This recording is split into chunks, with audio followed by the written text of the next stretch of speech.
ہاں، یہی وہ معلوم ہے جس کے لیے حضور پاک صلی اللہ علیہ وسلم نے فرمایا تھا کہ ایک کالا سفید کتا میری اولاد کا خون پیے گا۔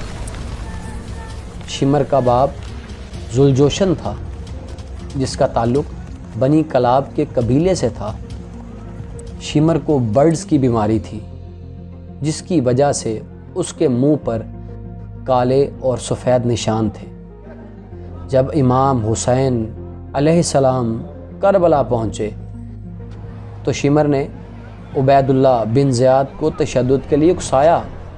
9 محرم الحرام 61 ہجری کو شمر نے اپنی 4000 کی فوج لے کر کربلا پہنچتا ہے اور ساتھ عبید اللہ بن زیاد کا دھمکی آمیز خط بھی۔ اس وقت شمر کو تمام فوجیوں کا کمانڈر بنا دیا گیا تھا۔ شمر 9 محرم الحرام کو حضرت امام حسین علیہ السلام کے خیمے کے پاس پہنچتا ہے اور حضرت عباس کا پوچھتا ہے۔ یہ سن کر عباس، عبداللہ اور جعفر باہر آتے ہیں اور شمر سے پوچھتے ہیں کہ تم کیا چاہتے ہو؟ شمر کہتا ہے کہ میں تمہاری عبید اللہ بن زیاد سے جان بخشی کروا دوں گا، تم میرے ساتھ آ جاؤ۔ وہ شمر پر لعنت بھیجتے ہوئے کہتے ہیں اگر ہمیں 100 زندگیاں بھی ملیں تو ہم ان کو حضرت امام حسین علیہ السلام پر قربان کر دیں گے، اور شمر کے ساتھ جانے سے انکار کر دیتے ہیں۔ 10 محرم کے دن حضرت امام حسین کے زیادہ تر ساتھی دوپہر تک شہید ہو چکے تھے۔ شمر اور اس کی فوج حضرت امام حسین علیہ السلام کے خیموں پر حملہ کر دیتے ہیں اور خیموں کو آگ لگا دیتے ہیں۔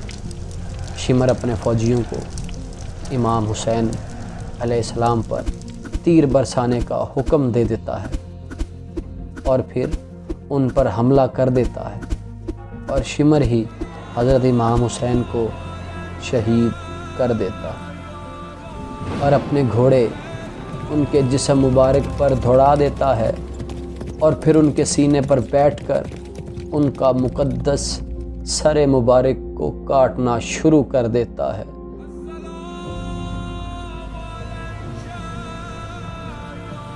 اللہ تعالیٰ کی لعنت ہو اس پر۔ کربلا کے واقعے کے بعد ایک وقت ایسا آیا جب مختار سلفی نے اقتدار سنبھال لیا، جس نے امام حسین کے قاتلوں کو چن چن کر ختم کرنے کا فیصلہ کیا۔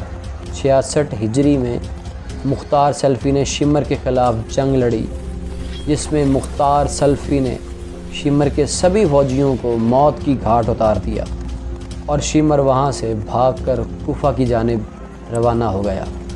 مختار سلفی کے ساتھی شمر کا پیچھا کرتے کرتے اس تک پہنچ جاتے ہیں، اس کو قتل کر کے اس کا سر کاٹ کے آتے ہیں، اور اس کے جسم کو کتوں کے آگے پھینک دیا جاتا ہے، اور اس طرح اہل بیت کا سر کاٹنے والا اپنے انجام کو پہنچ جاتا ہے۔